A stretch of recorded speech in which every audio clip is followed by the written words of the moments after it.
Hello children, how is it going? Now let's begin today's lesson. The theme of the new lesson, mythical creatures. Қайырлы күн балалар.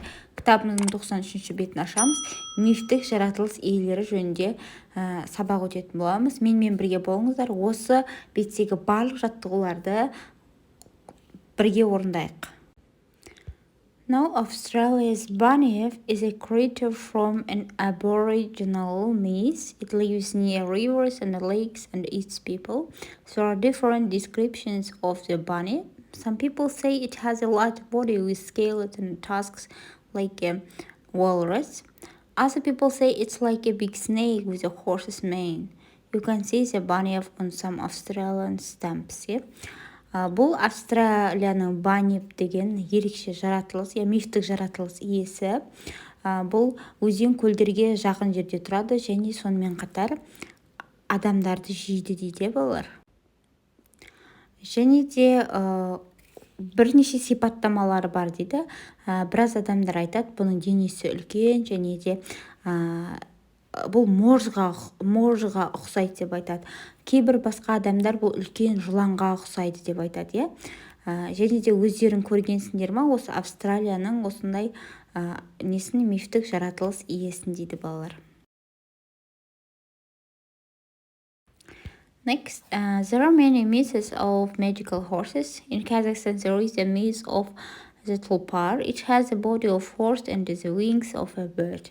Tulpars are very big and strong. They can fly really fast. They are good friends to people and often help them.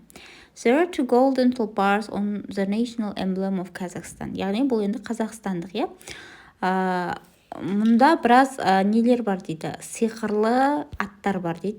Қазақстанда осындай тұлпар есімді, осындай мифтік жаратылыс иесі, оның денесі атқа ұқсайды және қанаты құсқа ұқсайды дейді. Өте үлкен және өте мықты, және де ол жылдам ұша алады және де адамдарға көмектеседі және адамдардың досы болып табылады екен, және де бұл алтын түстес тұлпарлар Қазақстанның эмблемасында кездеседі екен. Келесі exercise 1. What kind the animals in the pictures do?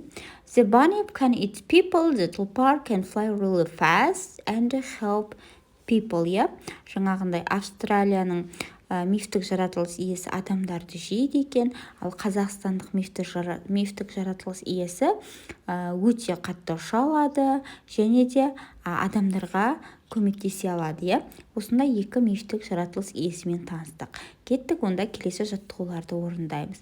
Exercise 2. Read the text and mark the sentence true or false. Correct the false sentences. Find words in the text that are similar in your language. Яғни сөйлем берілген, соның дұрыс-бұрыстығын анықтаймыз. Егер сөйлем бұрыс болса, соның дұрыс нұсқасын жазуымыз керек екен балалар. Мен сіздерге дұрыс нұсқасын жаздым. Осыған қарап отырып, сөйлемді толықтырып, өздеріңіздің дәптерлеріңе жазып алсаңыздар болады. Әрине, бұл бізде мәтіннен алынған тапсырма. Енді келесі жаттығуға көшеміз. Exercise 3. Complete the gaps. Use the phrases to say or write sentences about each mythical creature.